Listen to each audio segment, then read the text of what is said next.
नमस्कार दोस्तों, स्वागत है आप सभी का द लर्निंग कैपिटल के यूट्यूब प्लेटफॉर्म पर। मैं राज शुक्ला आप सभी का स्वागत करता हूं। आज की वीडियो में मैं आपके लिए लेके आया हूं नवंबर 2022 के 4th वीक के अंतिम सप्ताह के करंट अफेयर के इंपॉर्टेंट प्रश्न एमसीक्यू के माध्यम से हम सभी प्रश्न सॉल्व करेंगे। विस्तार से सभी प्रश्न पर विस्तार से चर्चा करेंगे, इसलिए आप अपने साथ नोटबुक और पेन रख के बैठें और हम एक क्वेश्चन में कम से कम 5 फैक्ट्स और याद करेंगे और जानेंगे। तो चलिए आज का अंक शुरू करते हैं। पहला क्वेश्चन है, हाल ही में 53वें भारतीय अंतर्राष्ट्रीय फिल्म महोत्सव का आयोजन कहां किया गया है? ऑप्शंस दिए गए हैं मुंबई, दिल्ली, गोवा और गुवाहाटी। तो दोस्तों आपको बता दें 53rd international film festival of India का आयोजन किया गया है गोवा में। दोस्तों आपको बता दें कि भारतीय अंतर्राष्ट्रीय फिल्म महोत्सव का आयोजन सूचना एवं प्रसारण मंत्रालय, information and broadcasting ministry, Bharat सरकार के द्वारा प्रतिवर्ष आयोजित किया जाता है। पहली बार इसका आयोजन किया गया था वर्ष 1952 में मुंबई में। वर्ष 2004 से लगातार यह आयोजन किया जा रहा है गोवा में। दोस्तों इफ्फी बोला जाता है, India international film festival of India, और इसका आयोजन किया गया 20 नवंबर से लेकर 28 नवंबर तक गोवा में।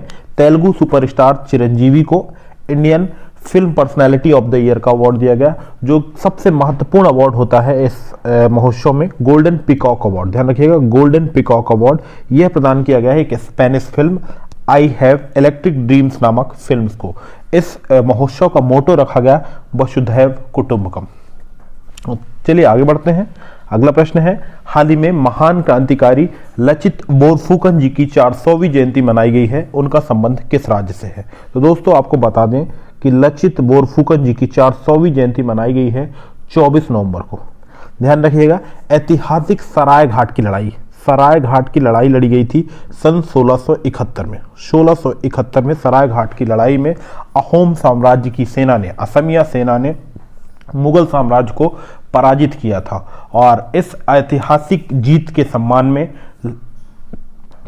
यह जयंती मनाई जाती है। इस वर्ष 400वीं जयंती मनाई गई है। दोस्तों आपको बता दें कि अहोम साम्राज्य के सेनापति थे लचित बोरफुकन, और इस प्रश्न का सही उत्तर ऑप्शन सी असम।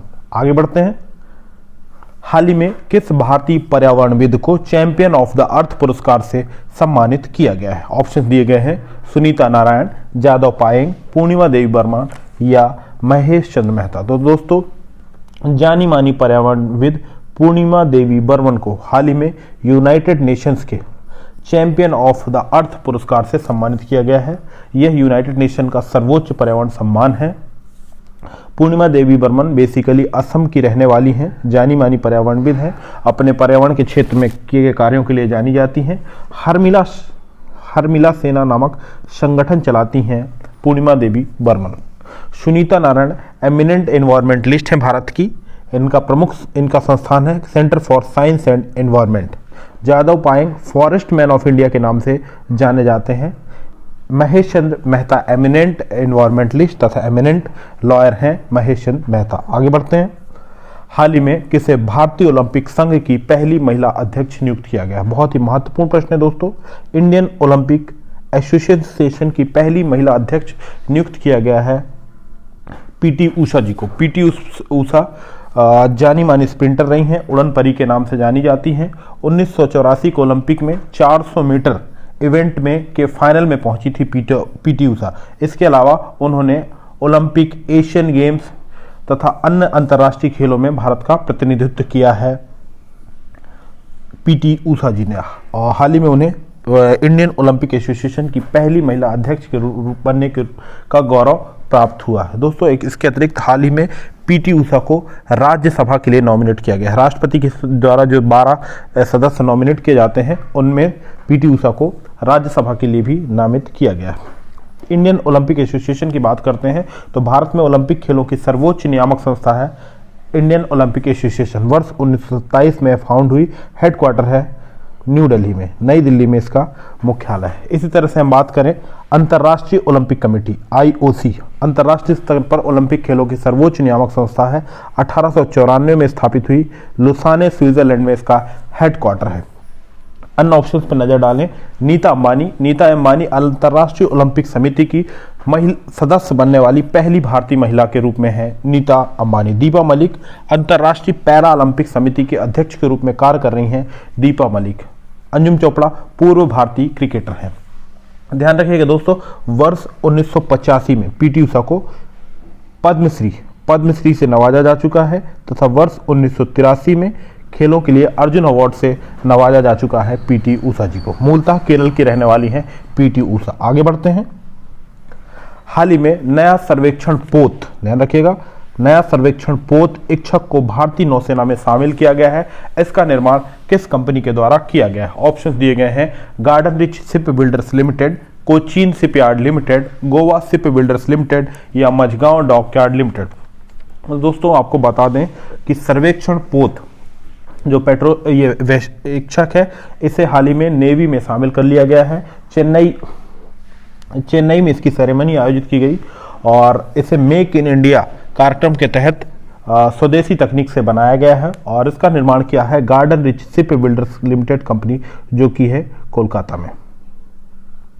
दोस्तों आपको बता दें कि एसवीएल परियोजना के सर्वे वेसल्स लार्ज परियोजना के तहत इन पोतों का निर्माण किया जा रहा है और इस श्रेणी का यह चौथा पोत है। पहला पोत था सध्यांक तथा दूसरा निर्देशांक जो कि पहले से भारतीय नौसेना में शामिल किए जा चुके हैं। Garden rich ship builders limited के द्वारा इसका निर्माण किया गया है।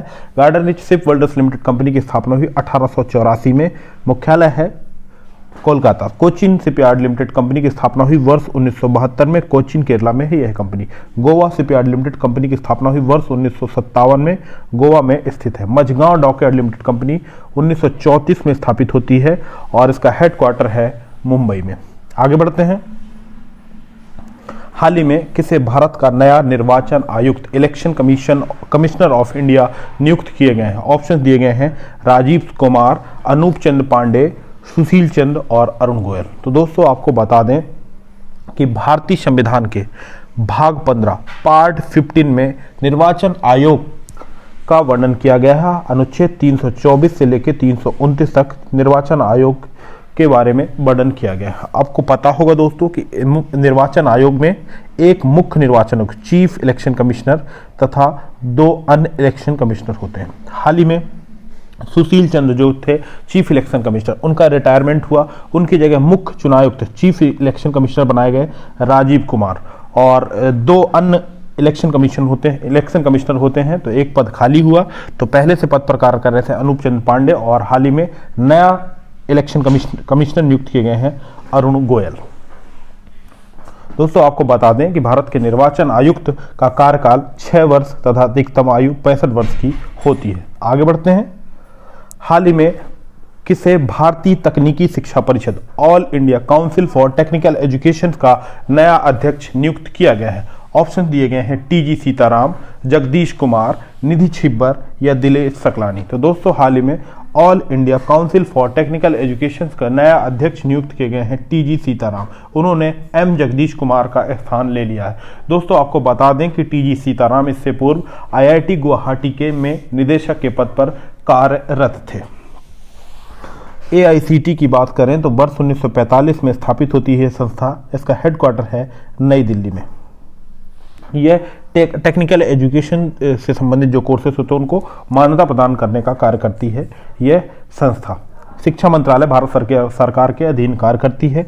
Nidhi Chhibber CBSE central board of secondary education की चेयरपर्सन के रूप में कार्य कर रही हैं। 1929 में स्थापित हुई CBSE. Dinesh Saklani NCERT national council for education and research technology NCERT के चेयरमैन के रूप में कार्य कर रहे हैं दिनेश सकलानी। एनसीईआरटी स्थापित हुई 1961 में। हेडक्वार्टर है नई दिल्ली में। दोस्तों ये सारी संस्थाएं मिनिस्ट्री ऑफ एजुकेशन शिक्षा मंत्रालय भारत सरकार के अधीन कार्य करती हैं और भारत में वर्तमान शिक्षा मंत्री हैं श्री धर्मेंद्र प्रधान।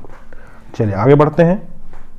हाल ही में किसे मलेशिया के 10वें प्रधानमंत्री के रूप में नियुक्त किया गया है?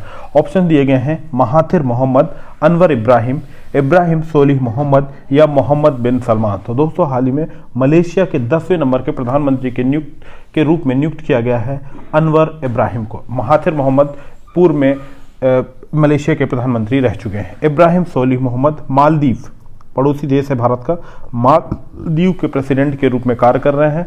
मोहम्मद बिन सलमान इन्हें हाल ही में सऊदी अरेबिया का प्रधानमंत्री नियुक्त किया गया है, मोहम्मद बिन सलमान को। आगे बढ़ते हैं। हाल ही में नाउ द ब्रीथ नामक पुस्तक किसके द्वारा लिखी गई है? ऑप्शन दिए गए हैं झुम्पा लाहिड़ी, अरुंधति रॉय, राखी कपूर या किरण देसाई। तो now the breath overcoming toxic relations and abuse नामक पुस्तक हाल ही में लिखी गई है जानी मानी लेखिका राखी कपूर जी के द्वारा। और अन्य ऑप्शन से बात करें तो झुम्पा लाहिड़ी, अरुंधति रॉय और किरण देसाई जानी मानी लेखिका हैं भारत की। इनकी कुछ पुस्तकें नजर डालते हैं। झुम्पा लाहिड़ी, इनकी प्रसिद्ध पुस्तक है द नेमसेक और द नेमसेक इनकी प्रमुख रचना है।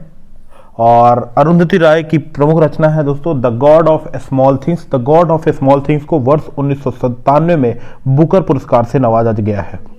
किरण देसाई की प्रमुख पुस्तक है द इनहेरिटेंस ऑफ लॉस। इन्हें वर्ष 2006 में बुकर सम्मान से सम्मानित किया गया। अब नजर डालते हैं दोस्तों बुकर सम्मान है क्या। अंतर्राष्ट्रीय स्तर पर साहित्यिक रचना के लिए पुरस्कार प्रदान किया जा रहा है।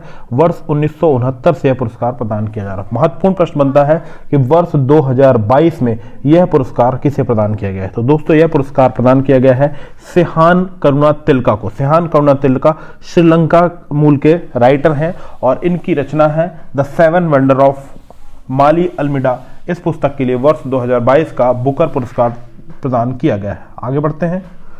हाल ही में इंडियन ओशियन रिम एसोसिएशन की 22वीं मंत्रिपरिषद बैठक का आयोजन कहाँ किया गया है? बांग्लादेश, इंडोनेशिया, श्रीलंका या मालदीव। तो दोस्तों आपको बता दें कि हाल ही में इंडियन ओशियन रिम एसोसिएशन की 22वीं काउंसिल ऑफ मिनिस्ट्री बैठक का आयोजन किया गया है बांग्लादेश की राजधानी ढाका में। इसमें भारत का प्रतिनिधित्व किया है केंद्रीय मंत्री डॉक्टर RK सिंह जी ने। हिंद महासागर क्षेत्र का यह बड़ा एवं प्रतिष्ठित संगठन है।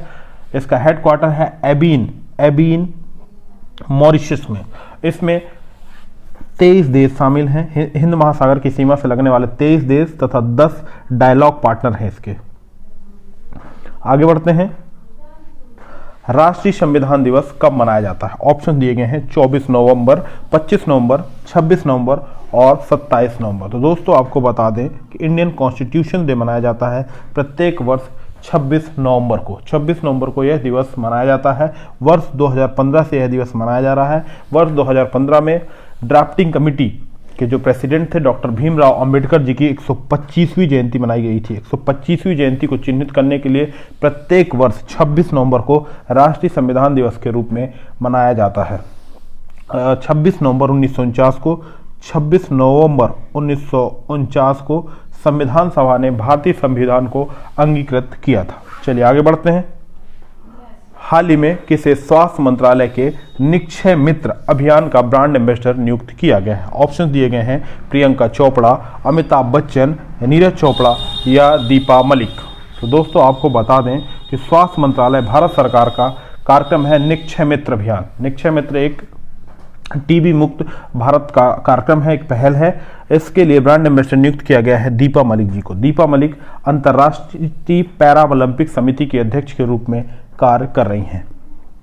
नीरज चोपड़ा ने टोक्यो ओलंपिक हुए जो 2021 में, उसमें भारत के लिए व्यक्तिगत स्पर्धा में गोल्ड मेडल जीता और व्यक्तिगत स्पर्धा में गोल्ड मेडल जीतने वाले दूसरे भारतीय खिलाड़ी बन गए हैं। इन्होंने भाला फेंक में गोल्ड मेडल जीता है। वर्ष 2021 में इन्हें राजीव गांधी खेल रत्न से नवाजा गया है। अमिताभ बच्चन जाने माने अभिनेता हैं। इन्हें 50वां दादा साहब फाल्के पुरस्कार 2020 से नवाजा गया है अमिताभ बच्चन को। प्रियंका चोपड़ा जानी मानी अभिनेत्री हैं। आगे बढ़ते हैं।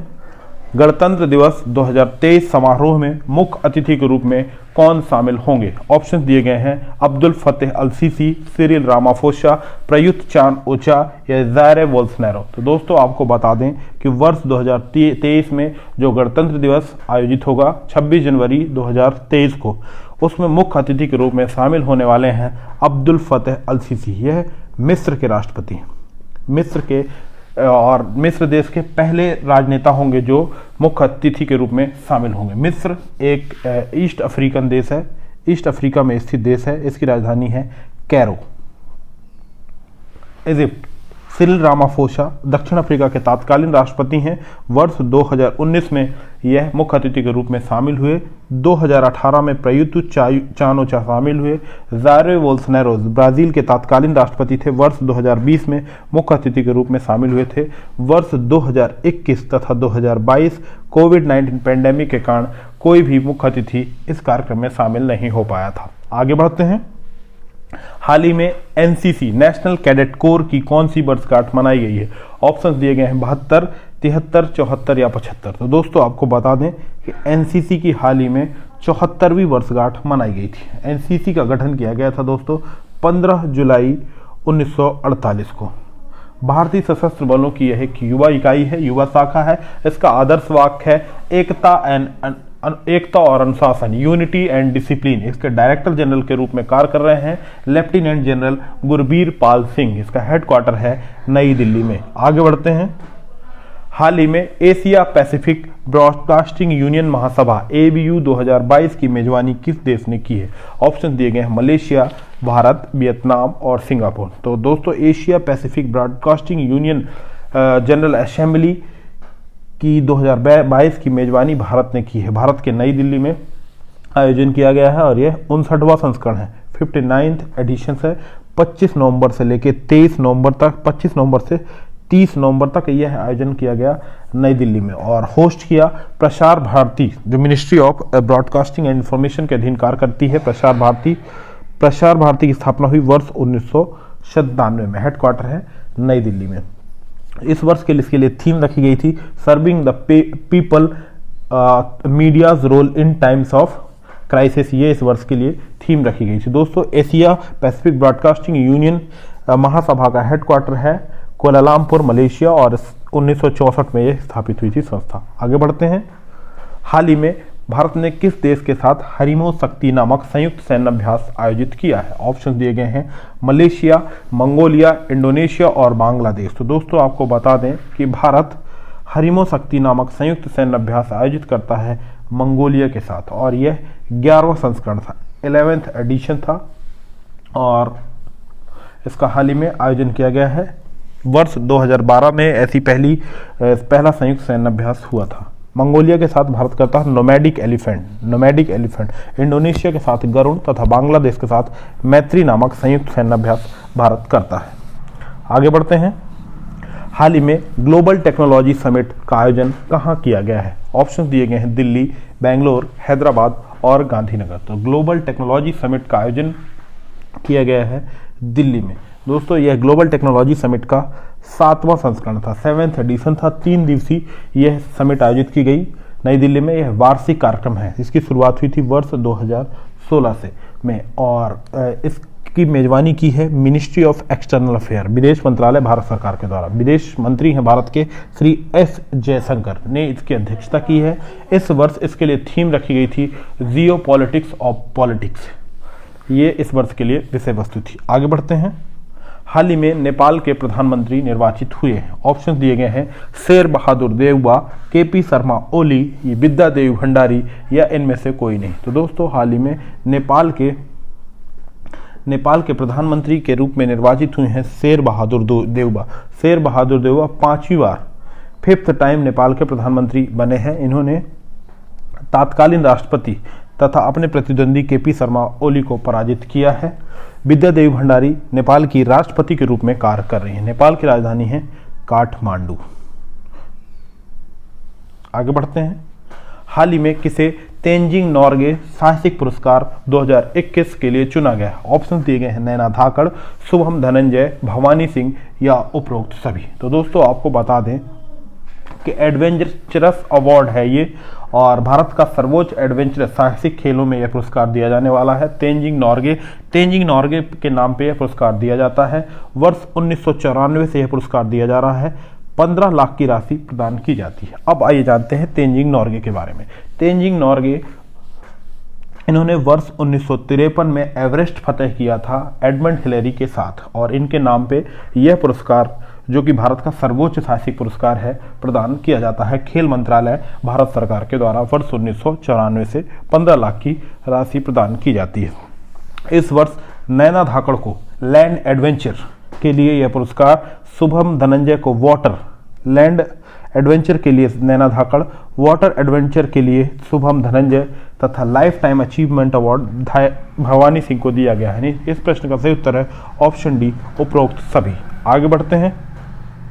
हाल ही में एशियाई टेबल टेनिस कप में पदक जीतने वाली पहली भारतीय महिला खिलाड़ी बन गई हैं। ऑप्शन दिए गए हैं नेहा अग्रवाल, मनिका बत्रा, श्रीजा अकुला या नैना जायसवाल। दोस्तों, एशियाई टेबल टेनिस कप में पदक जीतने वाली पहली भारतीय महिला खिलाड़ी बन गई हैं मनिका बत्रा। मनिका बत्रा। दोस्तों, आपको बता दें कि एशियाई टेबल टेनिस कप का आयोजन किया गया इंटरनेशनल टेबल टेनिस फेडरेशन के द्वारा कहाँ पे किया गया? थाईलैंड की कैपिटल बैंकॉक में। और इसमें कांस्य पदक जीता है मनिका बत्रा ने और एशियाई टेबल टेनिस कप में पदक जीतने वाली पहली महिला बनने का गौरव प्राप्त हुआ है मनिका बत्रा को। मनिका बत्रा मूलतः दिल्ली की रहने वाली हैं। वर्ष 2020 में इन्हें खेल रत्न से नवाजा जा चुका है। 2018 में अर्जुन अवार्ड से नवाजी जा चुकी हैं। दोस्तों, अब खेल रत्न की बात कर लेते हैं। यहाँ पे खेल रत्न भारत में खेलों के क्षेत्र में दिया जाने वाला सर्वोच्च पुरस्कार है।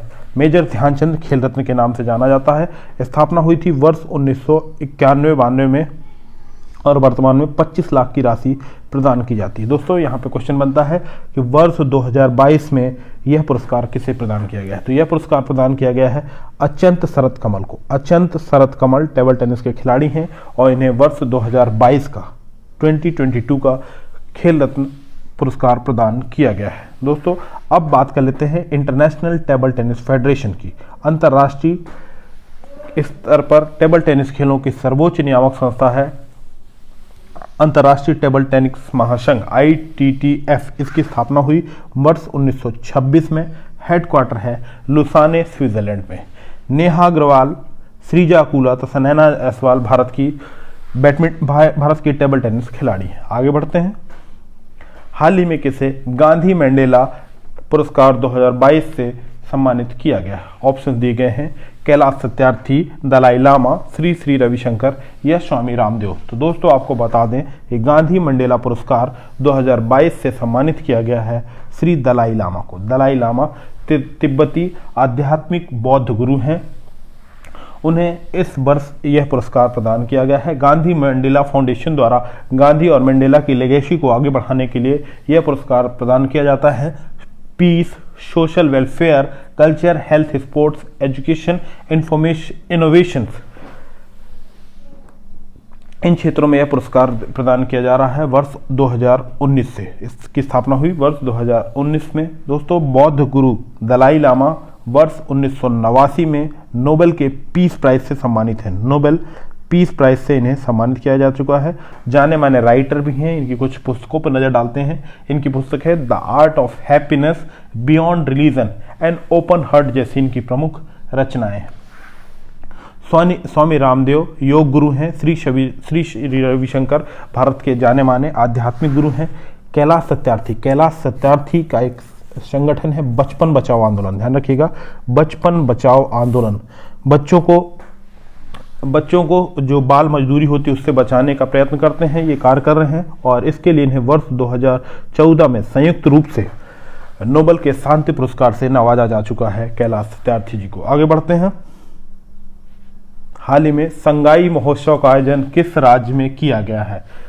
ऑप्शन दिए गए हैं असम, नागालैंड, मणिपुर या मेघालय। तो दोस्तों, आपको बता दें कि संगाई महोत्सव का आयोजन किया जाता है मणिपुर में। मणिपुर में पाया जाता है दोस्तों संगाई हिरण। संगाई हिरण के नाम पर संगाई महोत्सव का आयोजन। यहाँ का संगाई हिरण राजकीय पशु है मणिपुर का और ये आयोजन किया गया है मणिपुर में। केंद्रीय पर्यटन मंत्री जी किशन रेड्डी के द्वारा इसका उद्घाटन किया गया। मणिपुर में यह आयोजन किया जाता है। संगाई हिरण पाया जाता है मणिपुर में। मणिपुर में दोस्तों लोकटक झील है। लोकटक झील बहुत प्रसिद्ध झील है और लोकटक झील में एक नेशनल पार्क है जिसे फ्लोटिंग नेशनल पार्क बोलते हैं। उस नेशनल पार्क का नाम है केम्बुल लामजाओ। केम्बुल लामजाओ नेशनल पार्क है। मणिपुर की बात करते हैं। इम्फाल राजधानी है। एन वीरेंद्र सिंह यहाँ के मुख्यमंत्री हैं। ला गणेशन वर्तमान में मणिपुर के राज्यपाल के रूप में कार्य कर रहे हैं। आगे बढ़ते हैं। हाल ही में विजय हरारे क्रिकेट टूर्नामेंट में लगातार 5 शतक लगाने वाले पहले भारतीय खिलाड़ी कौन बने हैं? ऑप्शन दिए गए हैं रविंद्र जडेजा, एन जगदीशन, ऋतुराज गायकवाड़ और संजू सैमसन। तो दोस्तों आपको बता दें कि एन जगदीशन जो कि तमिलनाडु के खिलाड़ी हैं, उन्होंने विजय हरारे टूर्नामेंट में लगातार 5 शतक लगाने वाले पहले खिलाड़ी बन गए हैं। और एक और कारनामा किया है ऋतुराज गायकवाड़ ने, ये महाराष्ट्र के खिलाड़ी हैं। उत्तर प्रदेश के खिलाफ इन्होंने 7 गेंदों में 7 छक्के लगाने का रिकॉर्ड बना दिया। दोस्तों आपको बता दें कि विजय हरारे टूर्नामेंट 50 ओवरों की, सीमित ओवरों की एक डोमेस्टिक क्रिकेट प्रतियोगिता है, जिसकी शुरुआत वर्ष 2002-03 में की गई थी पूर्व भारतीय क्रिकेटर श्री विजय हजारे जी के नाम पर। आगे बढ़ते हैं। हाल ही में कासिम जोमार्ट टोकायव किस देश के राष्ट्रपति निर्वाचित हुए हैं? ऑप्शन दिए गए हैं किर्गिस्तान, उज्बेकिस्तान, तजिकिस्तान या कजाकिस्तान। तो दोस्तों हाल ही में कासिम जोमार्ट टोकायव कजाकिस्तान देश के नए राष्ट्रपति निर्वाचित हुए हैं। दोस्तों ऑप्शंस पे जो दिए गए हैं ये सभी मिडिल एशिया के में स्थित देश हैं। और दोस्तों आपको बता दें कजाकिस्तान दुनिया का सबसे बड़ा लैंडलॉक्ड कंट्री है। कजाकिस्तान की राजधानी है अस्ताना, तजिकिस्तान की राजधानी है दुशांबे, उज्बेकिस्तान की राजधानी है ताशकंद तथा किर्गिस्तान की राजधानी है बिश्केक। आगे बढ़ते हैं। हाल ही में सेबेस्टियन वेटल ने संन्यास की घोषणा की है, उनका संबंध किस खेल से है? ऑप्शन दिए गए हैं फुटबॉल, हॉकी, टेनिस या फार्मूला 1 रेसिंग। तो दोस्तों आपको बता दें कि सेबेस्टियन वेटल का संबंध है फार्मूला 1 रेसिंग से। मूलतः जर्मनी के रहने वाले हैं, रेड बुल के ड्राइवर थे ये और 4 बार वर्ल्ड चैंपियन रहे हैं और हाल ही में इन्होंने संन्यास की घोषणा की। इसका सही उत्तर है ऑप्शन डी, फार्मूला 1 रेस। आगे बढ़ते हैं। विश्व टेलीविजन दिवस कब मनाया जाता है? ऑप्शन दिए गए हैं 20 नवंबर, 21 नवंबर, 22 नवंबर और 23 नवंबर। तो दोस्तों आपको बता दें कि प्रत्येक वर्ष विश्व टेलीविजन दिवस मनाया जाता है 21 नवंबर को। वर्ष 1996 से यह दिवस मनाया जाता है यूनाइटेड नेशंस के द्वारा। इसका उद्देश्य वैश्विक परिदृश्य पर टेलीविजन संचार के पहुंच और प्रभाव की स्वीकृति के रूप में जाना जाता है। आगे बढ़ते हैं। हाल ही में इंडो पैसिफिक रीजनल डायलॉग का 4था संस्करण कहां आयोजित किया गया है? ऑप्शन दिए गए हैं चेन्नई, कोच्चि, मैंगलोर और दिल्ली। तो दोस्तों इंडो पैसिफिक रीजनल डायलॉग का 4था संस्करण आयोजित किया गया है दिल्ली में। यह नौसेना का एक शीर्ष स्तरीय अंतर्राष्ट्रीय वार्षिक सम्मेलन है। रक्षा मंत्री राजनाथ सिंह इसमें अध्यक्षता की। एडमिरल हरिकुमार, नेवी के एडमिरल हरिकुमार भी इसमें शामिल हुए। इसके लिए थीम रखी गई थी operationalise the Indo Pacific oceans initiative. ये इस वर्ष के लिए विषय वस्तु रखी गई थी। अगला प्रश्न है, हाल ही में गीतकार प्रसून जोशी को किस राज्य का ब्रांड एम्बेसडर नियुक्त किया गया है? ऑप्शन दिए गए हैं महाराष्ट्र, उत्तराखंड, उत्तर प्रदेश और राजस्थान। तो दोस्तों जाने माने गीतकार, लेखक और कवि प्रसून जोशी को उत्तराखंड राज्य का ब्रांड एम्बेसडर हाल ही में नियुक्त किया गया है। हाल ही में उन्हें उत्तराखंड गौरव सम्मान से भी सम्मानित किया गया है। केंद्रीय फिल्म प्रमाणन board, central film certification board, जिसे हम सेंसर बोर्ड के रूप में भी जानते हैं, सेंसर बोर्ड के अध्यक्ष के रूप में कार्य कर रहे हैं प्रसून जोशी। मूलतः उत्तराखंड के रहने वाले हैं। इन्हें हाल ही में उत्तराखंड का ब्रांड एम्बेसडर नियुक्त किया गया। उत्तराखंड की बात करते हैं। राजधानी है देहरादून। इसकी एक ग्रीष्मकालीन राजधानी है गैरसैंण ग्रीष्मकालीन राजधानी है। सीएम के रूप में कार्य कर रहे हैं श्री पुष्कर सिंह धामी। लेफ्टिनेंट गुरमीत सिंह उत्तराखंड के गवर्नर हैं। उत्तराखंड में फूलों की घाटी, राजाजी तथा जिम कॉर्बेट जैसे प्रसिद्ध नेशनल पार्क स्थित हैं। दोस्तों आज का वीडियो आपको कैसा लगा? कमेंट बॉक्स के माध्यम से अपने अमूल्य सुझाव अवश्य दें। यदि चैनल पर नए हैं तो हमारे चैनल को सब्सक्राइब कर लें। आने वाले समस्त वीडियो से अपडेट रहने के लिए बेल आइकन को भी दबाएं। धन्यवाद।